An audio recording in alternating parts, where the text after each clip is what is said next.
1765 నుంచి 1938 వరకు దాదాపు 200 సంవత్సరాలు $45 ట్రిలియన్ అంటే 3,780 లక్షల కోట్ల సంపదని బ్రిటిషర్స్ మన భారతదేశం నుండి దోచుకున్నారు.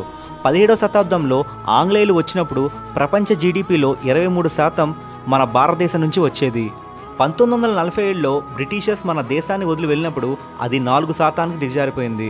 ఈ 200 సంవత్సరాల్లో మన దేశం నుంచి గోల్డ్, సిల్వర్, స్పైసెస్, కాటన్ని వాళ్ళ దేశానికి తరలించారు. మన ఫ్యాక్టరీస్ అన్నిటినీ కూల్చి వాళ్ళ ఇండస్ట్రీస్ని పెంచుకున్నారు. 1943 వెస్ట్ బెంగాల్లో కరువు చోటు చేసుకుంది. దీనివల్ల 30 లక్షల మంది చనిపోయారు. అండ్ మిగిలిన ధాన్యం మరియు ఫుడ్ని రెండో ప్రపంచ యుద్ధంలో పోరాడుతున్న బ్రిటిష్ సైనికులకి చర్చిల్ అందించారు. కోహినూర్ డైమండ్తో పాటు ఇంకా చాలా పురాతనమైన వస్తువులు బ్రిటిష్ మ్యూజియంలో ఉన్నాయి.